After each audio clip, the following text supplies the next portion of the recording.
And I just want to give a little bit of information about our format. I know that Lulu has a little bit she wants to read from the book. And then the two of us are going to have a little bit of a Q&A.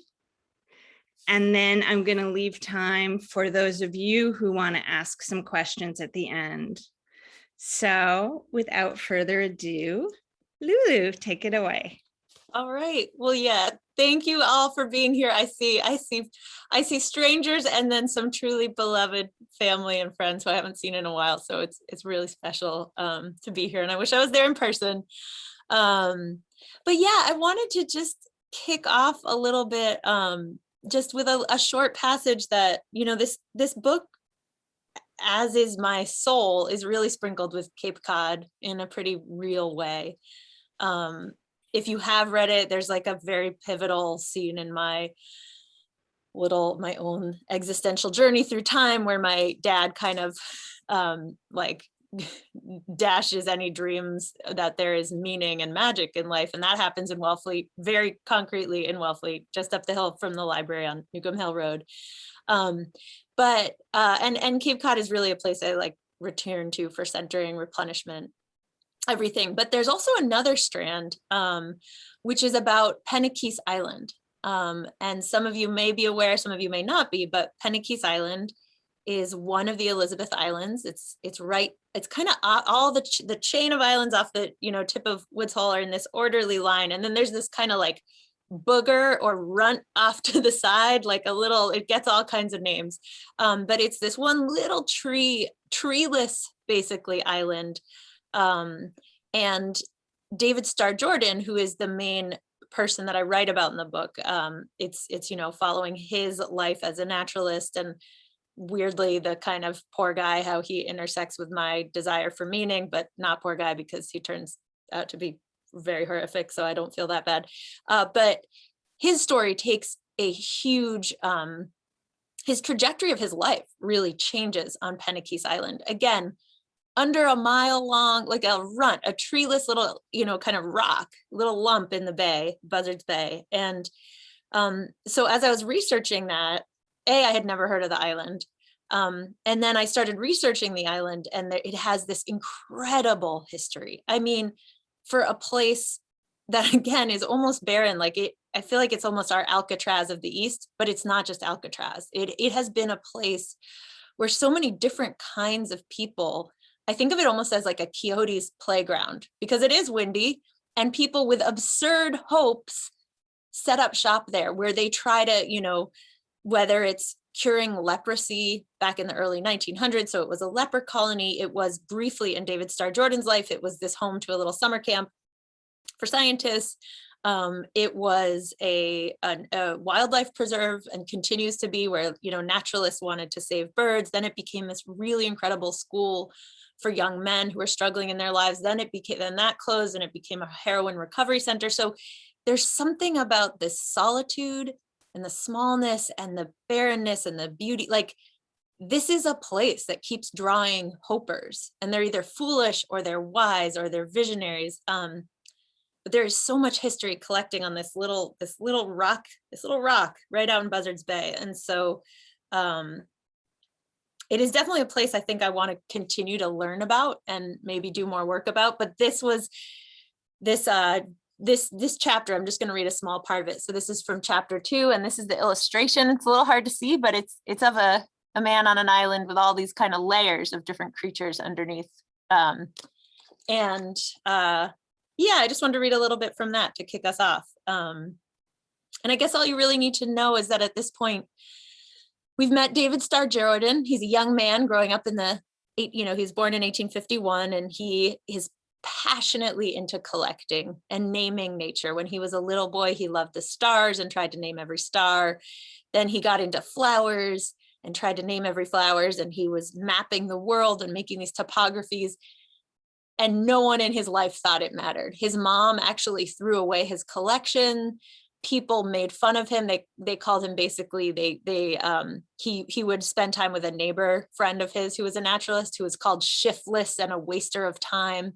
And so this habit, this hobby of collecting and seeking the scientific names of things was just totally dismissed and seen as kind of sinful almost by his puritanical and Puritan parents, who wished he would do more useful things with his time. So that's sort of where we are in life. Young David has graduated from college. He can't get a job. Everyone thinks he's not serious enough because he likes to crawl around in the dirt and nature. Okay, so a prophet on an island. Penakees Island sits 14 miles off the coast of Massachusetts. At just under a mile long, with barely any tree cover to protect from the beating sun, it has been called the runt of its island chain, a sad and lonely little rock, and an outpost of hell. Yet for some reason, its naked shores have always been a spot where people have tried to cultivate hope. In the early 1900s, it was a leper colony led by a doctor who wanted to find a way to cure his wards. In the 1950s, it was converted into a bird sanctuary where naturalists tried to reverse the fates of a plummeting tern population. In the 1970s, the island became a reform school for delinquent or wayward or troubled boys. The name depended on the decade, where a Marine and a fisherman hoped a regimen of seclusion, manual labor, animal husbandry, boat building, communal living, and schoolwork could, quote, turn a lot of potential murderers into car thieves. By the time I learned of the island, it had become a heroin recovery center where people addicted to the drug could try to get clean once and for all. But before all that, back in David Starr Jordan's day, the group seeking salvation on the lonely little rock, naturalists.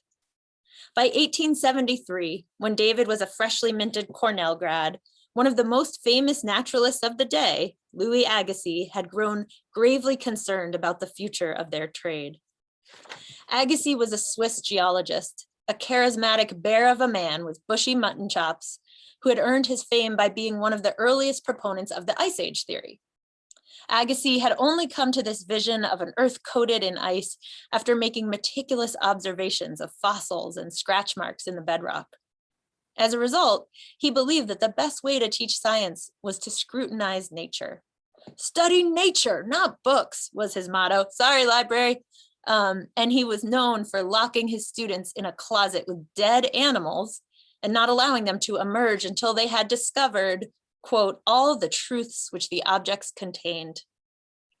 In his 40s, he took a job at Harvard and was troubled by what he found there. No digging around in the dirt, no students locked in closets with tiny rotting corpses, just papers and tests and recitations regurgitating the beliefs printed in science books.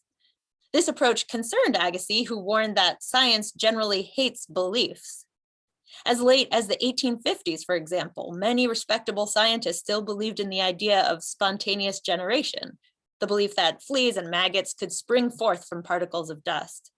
A few decades before that, scientists believed in a magical substance called phlogiston, which determined whether or not a material would burn. At that very moment, people had no way of protecting their loved ones against mysterious illnesses like army fever, bacteria, which would then be called typhus, bacteria having not yet been discovered as the cause of disease. No, if you were satisfied with the beliefs of the day, Agassiz worried, it kept you stunted, stymied, sick. The way out, the way to enlightenment, was to keep looking closer, longer at all the pebbles and petals and pelts of this world. So Agassiz dreamed of creating a safe haven where he could right this wrong, a kind of summer camp for young naturalists where he could teach the art of direct observation out in nature. And when in 1873, a wealthy landowner offered to donate Penakees Island to the cause, he jumped at the opportunity. Its location was ideal, an hour from the mainland, easy enough to access, yet far enough to feel free. So was its size, big enough to roam, but small enough to never get lost. And as for the subjects available for study on Penakees, well, where to begin? Coating its treeless shores was a lush carpet of seagrass, which whipped about in the wind and rustled with treasures. Crabs, dragonflies, snakes, mice, crickets, plovers, beetles, owls. There were also the tide pools, silty with snails and seaweed and barnacles. And perhaps Agassiz's favorite, the big blonde boulders scattered like clunky teeth all over the island, some of them over 15 feet tall, which revealed in their scratch marks the exact direction the mighty glacier had been traveling some 20,000 years before. Finally, there was the lovely lapping sea itself, a sapphire platter that offered endless riches: sea stars, jellies, oysters, urchins, rays, horseshoe crabs, sea squirts, bioluminescence, and fish after glorious, slimy, shimmering fish. The naturalist nets would never come up empty. For a person hoping to teach using nature itself, the place was a gold mine. So I'll stop there, but a lot about Penikese in there, and it's a really neat, special, haunted, hopeful, cursed, cool place. Definitely. I didn't know anything about it till I read this book. And it was only one of the many cool things that I learned from reading this. And I have to say, just as an aside, I love the book, first of all. Thank you so much for bringing this to us. It's absolutely beautiful. And as a librarian, taxonomy is something that I totally geek out on, the idea of categorizing things and where do we put them and how do we name them, and it's just something I could think about endlessly. So that is something that was very, very appealing to me. But what drew you to this in the first place? What started you on this journey?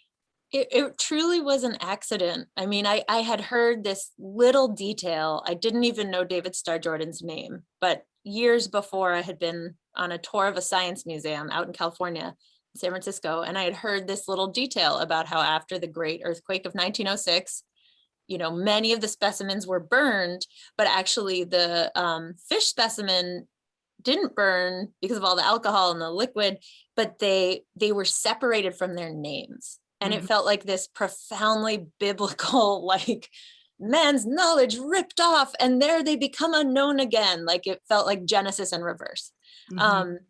And then the fun detail that the tour guide told us, and we were actually getting a tour of the back catalog, like the vats where the jars and vats where they keep the fish, and they kept the sharks.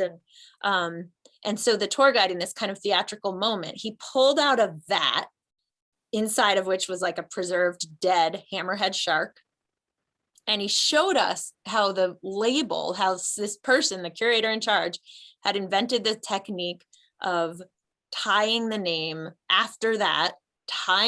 directly to the creature itself, so that, in theory, an earthquake could never shake. It might break the jars, but it wouldn't shake man's knowledge from the creature. And then the tour guide, I think this was part of it. It was tied near the eye, and he tugged on the name, on the label, and it was still there over 100 years later. And I remember just having the little thought of, oh, what a metaphor for humans. We can't let go. In that moment, I hear already the act of ordering might be futile in a world ruled by chaos, but here the message is really loud. The earthquake comes and literally separates the names. And instead of just accepting that, this little guy starts this little kind of violent innovation. And there was just something about the image of it. It felt like, sort of the Odyssey, like holding a stake up to the Cyclops and putting it through the eye, but it's the tiniest little sword you could imagine. It's a sewing needle, and it felt feudal and mythic, and it should have just left my brain. I should have heard that anecdote and moved on with my life like a normal person, and not become infatuated with an obscure technique in taxonomic storage. And yet here we are. But yeah, I mean, honestly, I think what happened was that little visual was created in my brain as a myth, and then I kind of forgot about it. And then years later, while I was being foolhardy and not giving up on a totally different kind of path, which was pining after someone who had left me, and I was still hoping, and the universe was giving me all the signs that it wasn't going to work, but I was still hoping, I started thinking very, very honestly, the needle, it felt like it caught in my chest, and it was tugging at me and begging the question, you assumed that this is a foolish way of being and being that confident. But you know what? Like, this is a real person with a real end, and maybe you could go read him like a myth. And I just literally wanted to find out what happened to him. He seemed like a nonfiction Icarus. Like he was hubristic, but he actually, so I just wanted to find out, did he end up beloved and rich, or did he end up poor and destitute and drowning in the fish specimen alcohol? I didn't know, but I wanted to find out the end. And I literally thought I would write a 1-page essay, like man versus chaos, and boom, be done. And then it just, it spiraled. So once I started looking into it, and he was so prolific, and he wrote children's books and journals and this murder plot and the eugenics, and it leapt, I feel like in retrospect, sinful. I went in with a very personal, navel gazing, crunch a man's life into a parable kind of question. And then I think at a certain point, it leapt out of my frame for it. And then it became sort of, it was one of those classic, it just led me into something much deeper. Mm-hmm. How long did it take, the whole journey? Like Soup to Nuts was, I think from the moment I first started to write it to the moment it was published was 10 years. And I wasn't like working on it solid that whole time. It was kind of fits and starts. And there was one big year I took a book year to truly work on it. And research and, but yeah. And I would get impatient. Like after that year, I just wanted it to be done and get out. But I think time and edits and growing as a person and as a journalist and having more of my own life come through, like I think at the end of the day, time was kind of the best thing for the story, for just my understanding of what I was even investigating and how to do it. But yeah, it's been with me. Like it has felt like truly a knot that I've been trying to untangle, or like all these, maybe the opposite, all these loose ends that I thought could connect. And it was like very much always renting out a serious amount of my psyche for 10 years, whether or not I was actually sitting down to work on it, but 10 years. Yeah. One of the things I particularly love about it, and this choice that you made to include your own story in it and to relate it in this journey, that must have been, tell me about that choice to do that. Yeah, it was slow. I think at first, when I sat down to write the essay version, there was a very small amount of my life. There was definitely like the moment of my dad kind of dashing meaning from the horizon, scraping the magic out of the stars. That was in there because David Starr Jordan really stood in relief to that attitude, like humility, hubris kind of is one dichotomy, one way of talking about it. But so that kind of came out intuitively, but then nothing else. Like there weren't the bigger shames. Like I did, I eventually end up talking about a suicide attempt and about cheating on my partner of 7 years, which are my two, up until this point, biggest shames, not things I shared with almost anybody. And I think especially with the depression and all that, like I think I carved a lot of my own personality was in response, like trying to hide that and never being guessed that would be something that I struggle with or whatever. But so those were not in there at the beginning. It was, and so I turned in the first draft, which was had a lot of interviews and a lot of archival research and scientific reporting, and then my editor was like, yeah, this is sort of neat and I like threads of it, but like, why do you really care? Like, why do you care about this guy so much? And he sort of pushed me to just explore it more. And I remember just kind of taking a weekend. It was like in February or March, I was in Virginia, and just letting myself free write with the promise that I would never have to show anyone. I wouldn't even have to show him. But then I did show him some of that stuff. And then he was like, look, I think like this helps it click together for me. And I think if you can get to a place, where you feel comfortable with the amount you want to share and which words, he's like, if I think this would help. And so yeah, I sat with that for a while, and then it was just a lot of subtraction. Like I think the deal I struck with myself was like, I can share my biggest shames if I do it economically, and they're in there, but it's like 3 pages. Like it's not, it happens fast. And my comfort level was like, yeah, if I could, I don't know, there was just some deal I struck with myself where I didn't want it to completely parasitize the whole story, and I didn't want to waste too much time navel gazing, but to admit that that was the engine that started a lot of the questions. And then once that was in there, it felt more appropriate for some of the stuff that like filters back at the end to come. And then that stuff wrote itself really easily, but that was way toward the end. Right. Well, it moves the story along beautifully, and it makes it the writing is just so dazzling. And again, it makes it one of those things that's hard to categorize, you know, as a library book. What do we call it? What do we put it under? Yeah. And I have these fun conversations with the person in our library that does the cataloging. You know, where are we categorizing books? And these are huge conversations that we have all the time. And it's particularly interesting when you have memoir put in with biography and the natural world, and because you want people to be able to discover the book on the shelf. And so how's that going to be done the most easily? And but it's just absolutely lovely. One of the things, Can I ask, where did you settle? Like, where are you putting it? I think we are, I actually have to look it up, believe it or not. So excuse my. It's over. Is it in the wild cards? Maybe every library needs a wild card. We likely do. I have a feeling it's with our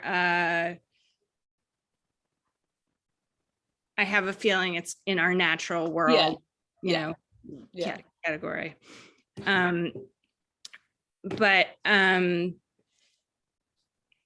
I was actually going to look that up before this talk. But one of the things that really struck me as very interesting, obviously struck you, is how this man, David Starr Jordan, was coming of age in his own obsession, you know, as a Puritan, but also during Darwinism, and that was happening at the same time, and how and how that must have, how he had one worldview at the beginning, and then he had to sort of almost scrap it for something. He had to change his entire worldview in the middle, and what that must have meant. Yeah.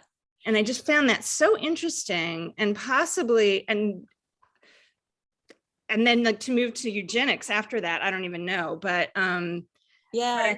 But to sort of come of age in the age of Darwinism, when you are a true believer and you believe in the order of the universe as divinely, brought to us. Yeah, I love that you bring that up, because that was one of my like sort of secret favorite parts about this story, and him as a potential protagonist to actually end up carrying a book, because I think he's the central character, I'm a secondary character, and the tertiary character to me who evolves is our ideas itself, and the progression of the sort of scientific understanding of nature. And his story walks through all of these revolutions, and as a character, like I do think, and early on, he goes to Pennakees Island. Basically what he is given there, what Agassiz gives him, is this profound gift of a sense that his hobby has meaning and has value. And in the short version, Agassiz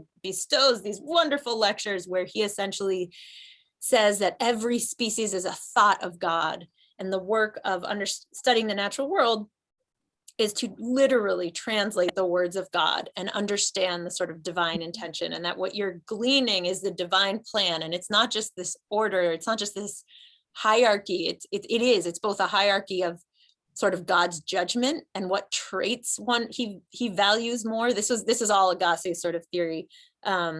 Is speech more important than song, and is size more important? And if you look at that, but that it can, so you could kind of read it like a fable. Once, if you can divine the right connections and order of things, then you could like read this fable, but you might also be able to sort of glean the path to ascension. So it's not even a static text. It may provide directions to enlightenment, paradise, whatever you kind of think is at the top.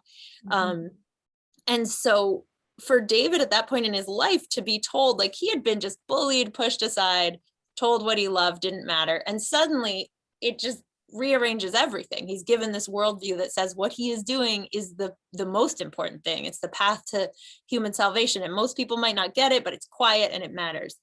And you see his life take this, like, he becomes inflated with meaning. He gets a confidence. He suddenly gets, promoted. He gets a job. He gets hired, and obviously other things are going on. He's a well-connected white man in the 1800s. It's not only that, but I do think that meaning really gave him a confidence. And then shortly after that, he is sucker punched with Darwinism. Right. And it's like, and he has to he kind of walks this tightrope. And I think where he gives up, he finds a way to kind of like keep it meaningful and important, but he does away with the idea of God.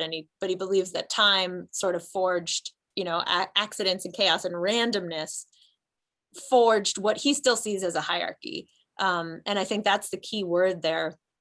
That there was still sort of that there was like a value judgment between the creatures. And so he gets to keep the meaning. He understands it to have come into being for different reasons, but it is a really beautiful moment in his story and his own writing where he admits to being really reluctant to let go of the divine plan. And he says, I went over to the Darwinists with the grace of a boy being pulled, or a cat being pulled across a carpet by a boy. So it's like, he was reluctant. He didn't want to do it. And I see that moment. That gave me so much hope for him, that he was willing to kind of exchange a sense of comfort and purpose for what seemed to be truth. But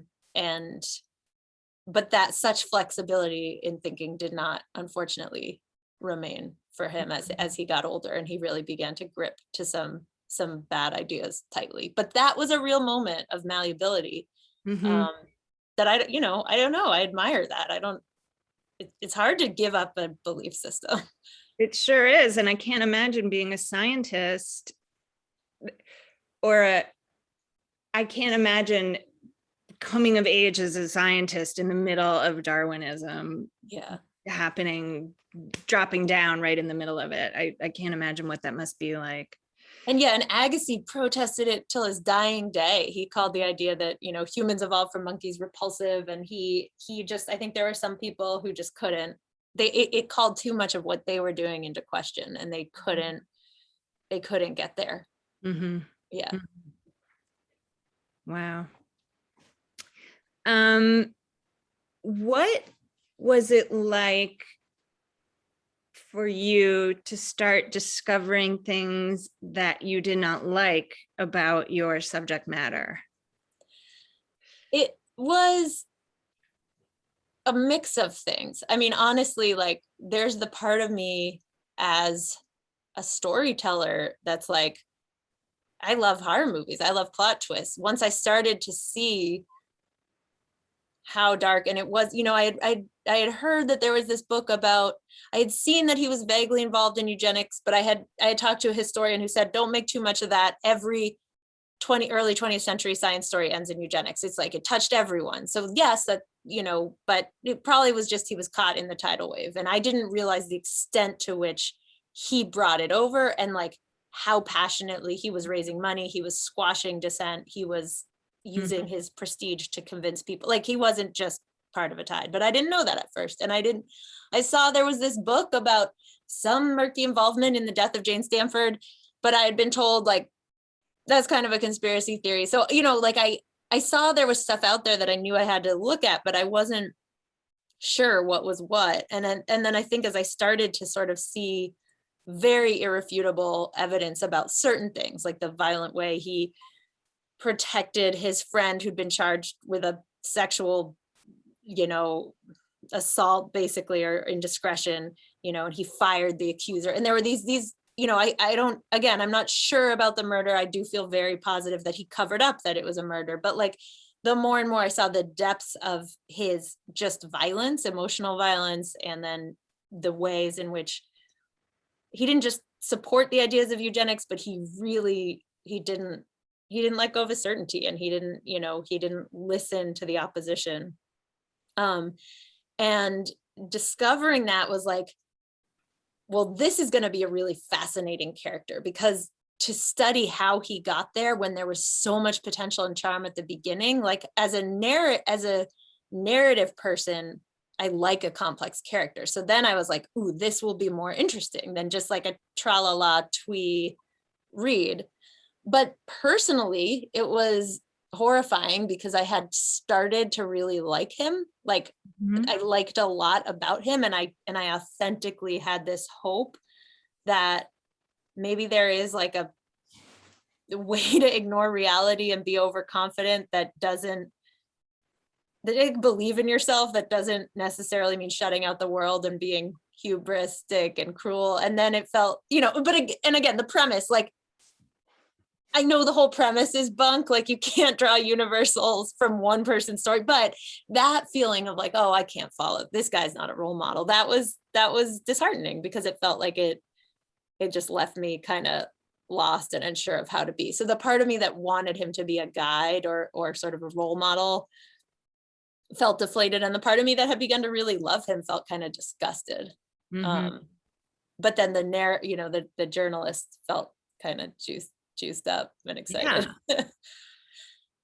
And that's him. But then I think the real, for me, the education of, like, I just didn't know much about eugenics in our country. I really didn't. And that was a really belated education. And I blame our education system, but I blame myself. Like there were, when I was living in Charlottesville, I walked by a marker about the sort of how Charlottesville in many ways was this origin of the Carrie Buck trial, which legalized sterilization for the whole country.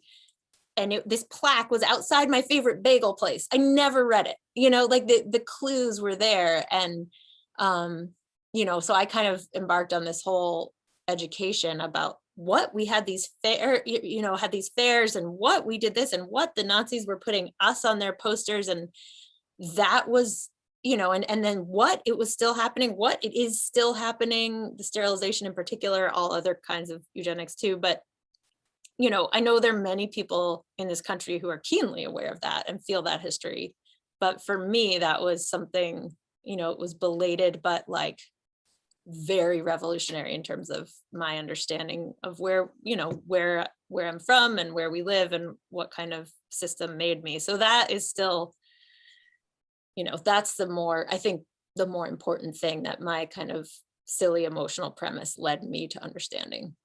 Right. And you're certainly not the only one. I mean, I was an attorney in a former life, and I learned about, Buck v. Bell in law school, and I took an American women's legal history class and did a paper on the women's prison in Wisconsin. And that's when I learned about eugenics from archives at the Historical Society. And I wished I had delved into it a little bit deeper, but I did not know, how much of a program it was. Yeah. And how popular. I mean, it was like one historian, Lombardo, he compared it to the way that we use organic today, where it would just be like on face creams and magazines and their eugenic sanctioned marriages and tests. Like it was just so mainstream. Right. 5 presidents, all the sort of prestigious universities. Fun linguistic trick that I recently learned that I bet a lot of you know, but the root of prestige, the word, is a trick. and this idea that like you're tricking, prestigious, I feel like is such a dirty word. Like you're tricking, there's some trick in it. You're tricking people that you are important or that you matter. But anyway, so it was so much, yeah. And I think that's the kind of thing, you know, in the course of working on this, I met this lawyer, Mark Bold, who worked to get financial restitution for living victims of eugenic sterilization, who had, so people had been sterilized in Virginia, North Carolina for, you know, basically being told they were unfit and that their procreating would be a danger to the rest of us. It wasn't even about their ability to take care of their own kids, which is a whole separate issue, Right. though related, but it was about like, it would be a danger to public welfare if this type of person carried on. And he worked to get, you know, to help find victims of that and get them money. And one of the other things he's trying to do is just to get eugenics on school curriculums. And it's, you know, like just this sense of, hey, if we did understand our role in that, like, I don't know, I think it could just help so much and to avoid the kinds of making those mistakes or having that context. And he has succeeded in Virginia. So Virginia recently became the first state to require it, I think, for a middle school grade has to learn about it. Wow. Yeah. That's surprising given yeah, the pushback against so much other types of education that's going on right now. Yes. Yeah. And that was honestly, it was a couple years ago. Which I wonder how that would hit in this moment with the sort of critical race scandals. But anyway, it's like, yes. Yeah, well, I definitely felt it in the book. Your, you know, sort of like when your hero does this, but then, well, let's look at this as an educational thing. And I really appreciated the way that you presented that to us. I think it's very, very interesting and incredibly well done. Thank you.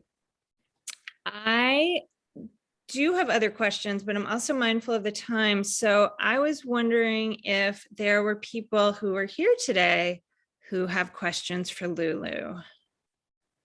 You can either unmute yourself and ask the question, or you can put it in the chat if that is something you are more comfortable doing, because this is being recorded and I will read the question.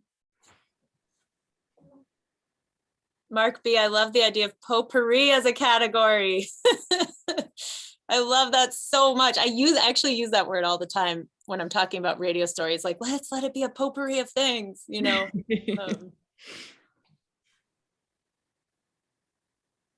I'll share one other great, while people are getting the courage to ask their questions, ask anything. It's fine. It's great.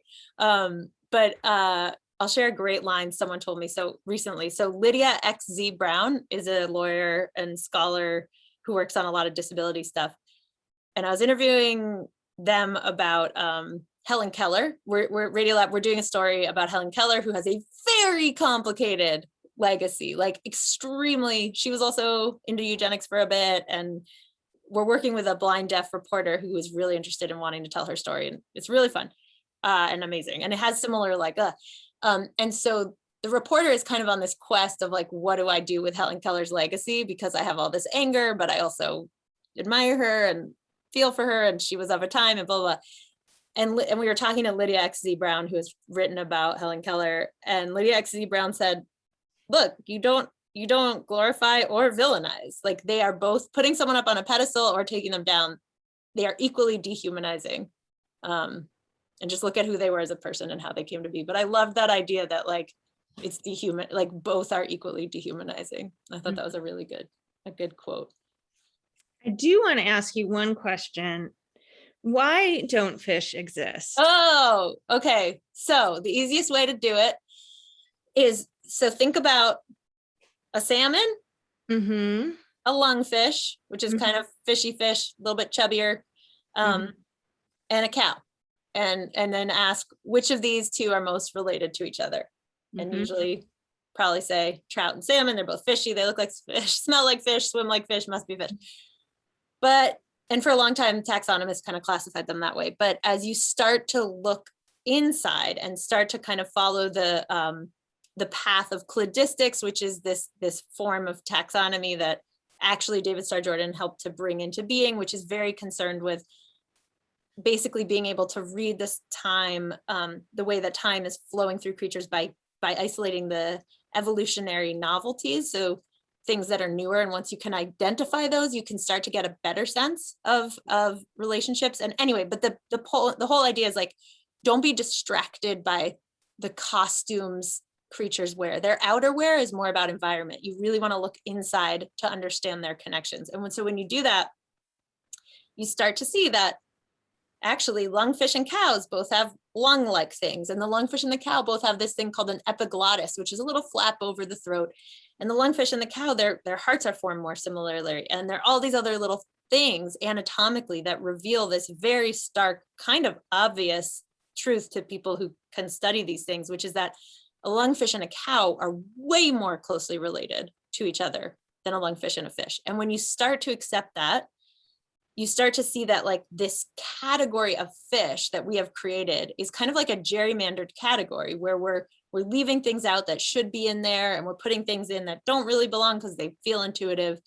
And that actually swimming in the water is all kinds of nuance, some of which is far more closely related to us than each other. And so when you accept that, which is kind of makes sense, that's like fairly easy enough to understand, you know, the scientifically sort of logical thing to do is to let go of the category of fish as an actually taxonomically meaningful category that says anything about relations. Now, if you're hell-bent on being like, fish is a thing, fish are fish, you can do that. You can keep them all together, but to make it taxonomically meaningful, you would need to include every other descendant of the ancestor and leave nobody out. So that would just mean that in fish, you'd also have to include frogs and salamanders and lizards and cows and birds and yourself. So in that sense, you can do that, but like basically all vertebrates would be in there, and it would be a synonym for vertebrate.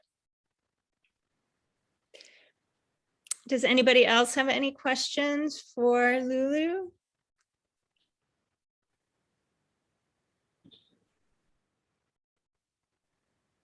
Hi, I'm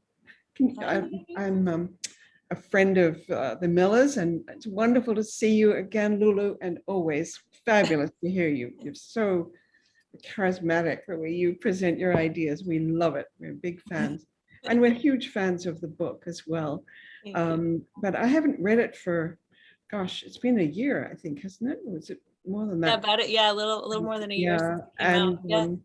and in fact, I've lent it to a young scientist friend of mine, and she took it off to Greenland with her, and so I haven't had it for a while. But so my question may be, it comes from not having read it deeply and closely for a while. But did you actually prove the fact that Jordan had killed Mrs. Stanford, or is that remain a conspiracy theory? Okay, so no, I did not, and truly, I didn't. I feel like the work I just sort of shone light on the really incredible archival research that Robert Cutler did, who wrote the book about her and then died, and then the book wasn't met with like great reception. So he is really the champion to me who kind of uncovered the fact that Jane did not die of natural causes, as was truly trumpeted for like 100 years. So he's kind of the real guy. And then what I did basically was and he even stops just short, like what seems to be very convincing in the paper trail, both in terms of money. So basically the short version is Jane Stanford, one day in February 1905, someone tries to poison her. And she doesn't die, but her water tank, her Poland Springs water tank, is discovered. It's taken to a chemist, and there's like a totally lethal amount of strychnine in it, like so much.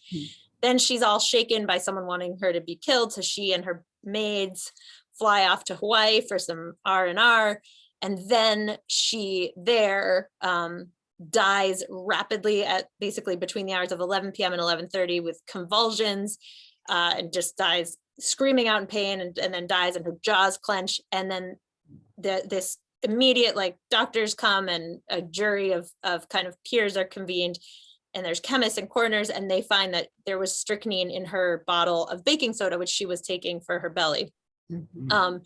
And they look at the body, they look at the strychnine, and it was also found in her stomach. So strychnine in her stomach and her baking soda 2 months later at a much less like, anyway. So there's a 3-day thing, and there's people testify and all this, and that jury finds her that somebody poisoned her of felonious intent. Mhm. So she was murdered. David Starr Jordan hears this jury ruling, hops on a boat from California to Hawaii, pays an amateur doctor a huge sum of money to re-examine it. The doctor immediately says he doesn't think it was a poisoning because he wasn't sure the dosage was enough, and how to explain the fact that she, died and like had all these convulsions, hysteria. So, and then, Jordan barks down the wires to the New York Times saying it was absolutely natural causes. And in my opinion, as a medical doctor, which he literally wasn't a medical doctor, I feel morally certain. And he did kind of all this muscular work to cover up that the people who were there, most of them strangers and talented Hawaiian doctors and investigators, they all were convinced. And then he kind of used his power and prestige to suppress that. So I feel convinced of that. The tiny thing I added was deep in his fish collecting guide, discovering that he had a familiarity with strychnine, and he loved using it to kill fish. He would drizzle it and drop it in tide pools, and he knew where to find it, and he had access to it. So that was like, he had access, I don't know, and exalted its killing properties. And then Richard White, who is a historian who continues to do work on this, and he does a very cool class where he unleashes his students on the archives to try to dig and find out more. He teaches a class called Who Killed Jane Stanford. I mentioned him in the book, and his theory at the time of writing was actually that Bertha did the poisoning, the maid, and David Starr Jordan got lucky on timing. He wanted her dead, but he lucked out and helped suppress it. But I heard from him recently, he is continuing to look into it, and he's thinking about writing a book about it. And he says, quote, "It does not look good for Jordan." Oh. So that's where we know. I don't know. I'm not being coy. I just don't know if he did it. I believe he could have. I believe he had it in him, but I don't know if he did. Thank you. Thank you for that. There's someone in the chat who wants to know if there are any great reads that address how scientists are reorganizing taxonomic or hierarchies. Yeah. Yes. I'm going to write it here. Naming Nature by Carol K. Suk Yoon. And in many ways, that was where I think of that book as the sort of intellectual godmother of this book.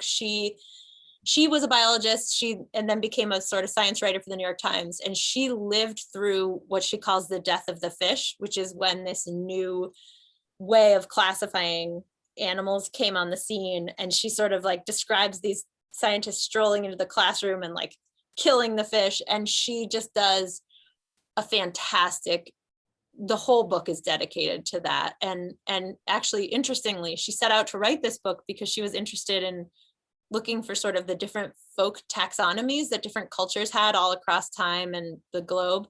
And she thought she'd find all these quaint things. And like, much to her surprise, what she found was unity.